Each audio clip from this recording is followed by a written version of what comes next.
Teman-teman, sebelum nonton jangan lupa ya, klik like, subscribe, and share.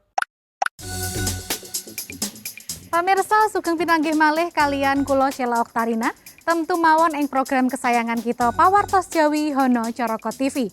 Kathah informasi menarik kagem ngancani wekdal santai panjenengan. Antawisipun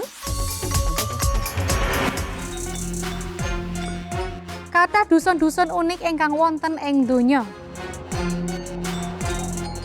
Suku Jawi mlebet jajaran etnis paling ageng wonten Asia. Jelajah budaya sejarah seni jaranan minangka salah setunggaling tilaran budaya paling dangu wonten Indonesia. Pamirsa menika Pawartos Jawi.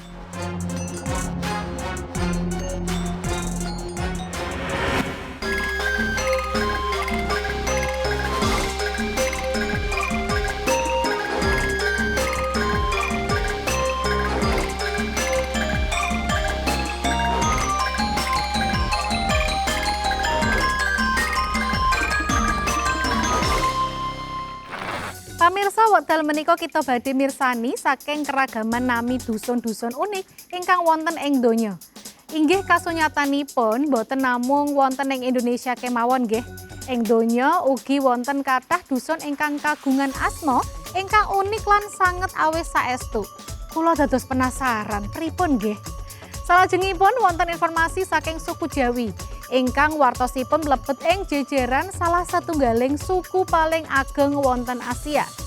Nah, wincanten suku Jawi estu saged dipun nindakaken wonten ing pundi kemawon nggih? Pamirsa menika sedaya informasinipun.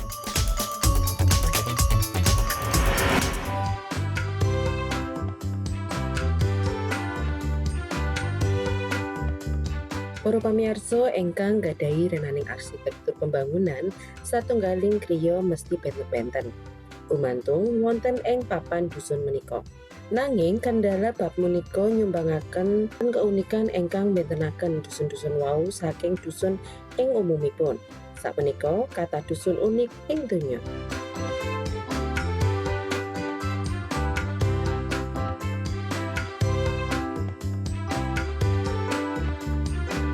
Ingkang kapisan wonten ing Dingen Yuan utawi ingkang disebat Tianjiang Yuan. Punika satunggaling pemukiman ing Tionghoa ing pundi griya-griya dipun bangun wonten ngandhap lemah. Para masyarakat setempat asring ngarani griya kados mekaten minangka halaman ngandhap lemah.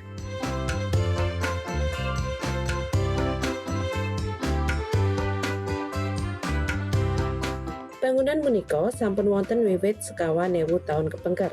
Griya kados menika kabentuk adhedhasar kahanan gesangipun para masyarakat ing jaman rumiyin ingkang sanget mlarat lan boten gadhah arta utawi bondo kagem bangun griya. Awit saking menika para masyarakat menggali lubang lan bangun griya minangka papan pangayoman lan papan gesang.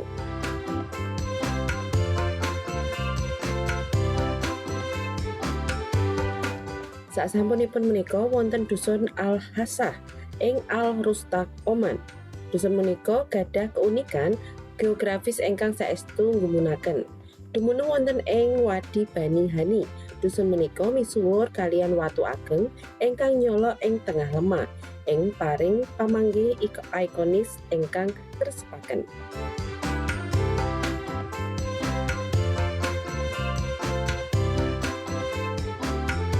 Nalika mangsa Jawa dumugi lan wilayah sakitaripun Kebak Toya, dusun menika katon kados nyambang kados prau ing tengah samudra.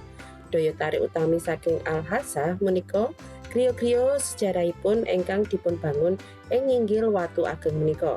Struktur tradisional wau dipun damel saking lempung lan campuran konstruksi khas ingkang keperangan saking kapur, lemah lempung lan pasir ingkang kadangkala ugi dipun tambahaken gipsum.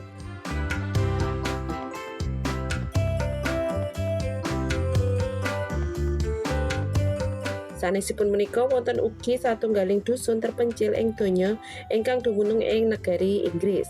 Tristan da Cunha punika satunggaling dusun alit ingkang gadhah cacahing warga boten langkung saking 300 tiyang.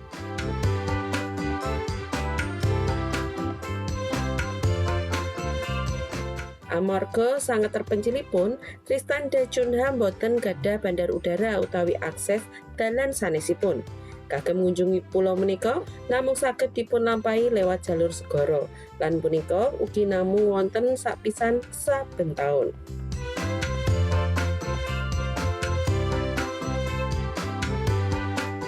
Ngantosaken perjalanan 1000 kilometer mesti mbetahaken wekdal ingkang boten sekedap. Kadangkala prau-prau nelayan malih boten saged dumugi pulau menika.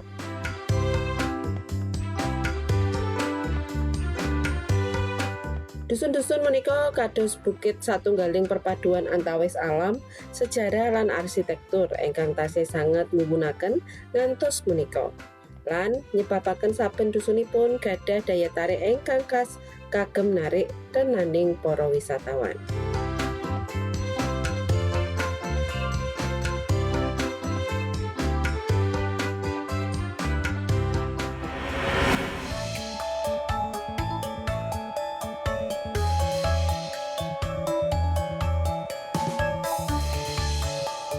Pamirsa, etnis punika satunggaling kelompok tiyang ingkang kagungan kesarasan budaya, basa, saha sejarah ingkang khas. Anggota saking satunggal etnis biasanipun kagungan identitas budaya sesarengan ingkang ngedakaken saking etnis sanes.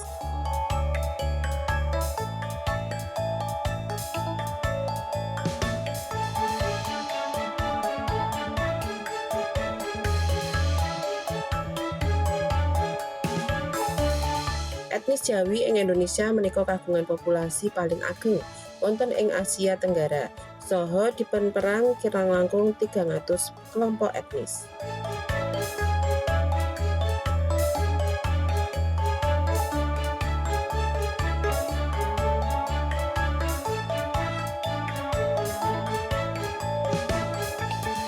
Jawi menika etnis asli saking negeri Indonesia ingkang wonten ing Pulau Jawi. Etnis Jawi piyambak kagungan sejarah ingkang panjang, kawiwitan saking jaman kerajaan Hindu-Buddha kados Majapahit, ugi jaman penjajahan Walanda, saha jaman nalika agami Islam nyebaraken agamanipun.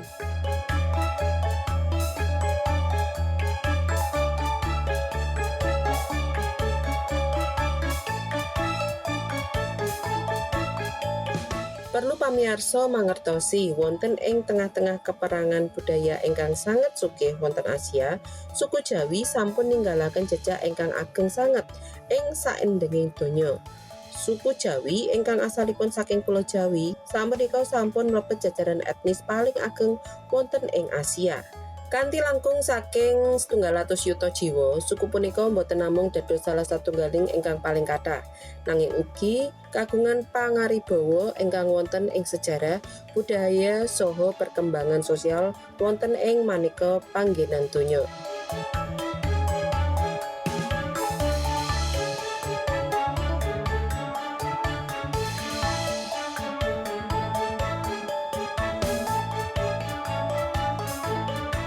Boten namung wonten ing cacahipun ingkang ageng, suku Jawi ugi misuwur awit saking kesugihan budaya lan tradisinipun.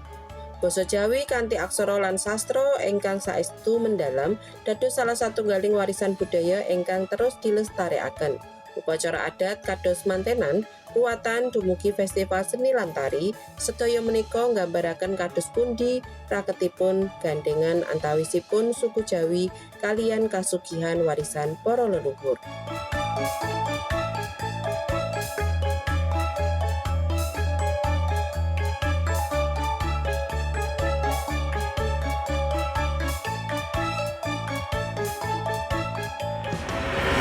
Nah, sampun ngertos nggih pamirsa, nami asma dusun unik ingkang wonten ing donya kala wau paring nggih sanes wekdal kita sambangi. Supados pikantuk pengalaman enggal kalian kahanan enggal. Lan tentu kemawon minangka tiyang Jawi kita kedah bingah nggih. Nyatanipun pancen Jawi dados urutan wonten inggil saking suku-suku sanesipun ingkang wonten ing Asia kala wau. Kita tilaraken informasi kala wau pamirsa, salajengipun wonten beksa kreasi saking DKI Jakarta ingkang cekap familiar wekdal nyambut tamu. Inggih menika tari kreasi kembang botoh. Keceriaan, kebahagiaan lebet nyambut tamu saestu kraos sanget saking saben gerakan beksa ingkang wonten. Pemirsa, menika informasinipun.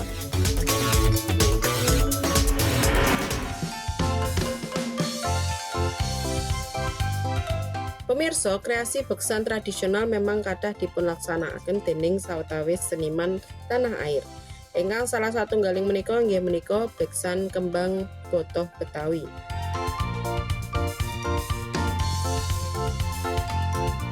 Oke, tariannya adalah tarian kembang botoh. Ini adalah tarian Betawi dan mereka ini biasanya belajar juga di Taman Mini gitu ya. Jadi di sana adalah pencipta dari kembang botoh ini gitu. Kembang botoh ini itu cerita dari kita seorang gadis yang tinggal di desa dan menjadi kembang desa gadis, seperti itu. Tarian kembang botoh ini ciptaan Ayah Entong, di mana beliau sudah almarhum dan sekarang dilanjutkan oleh keluarganya, dan tarian ini sudah sering ditampilkan oleh anak-anak didik daripada Ayah Entong.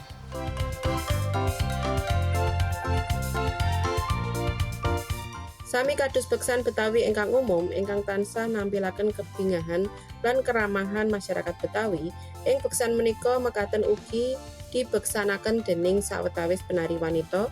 Beksan menika mesti cocok kagem nyambut tamu.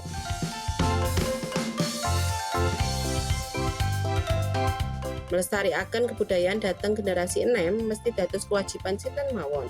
Kagem menika dipun ajeng-ajeng saking beksan menika generasi nem dados langkung tresno dhateng tradisi warisan budaya nenek moyang.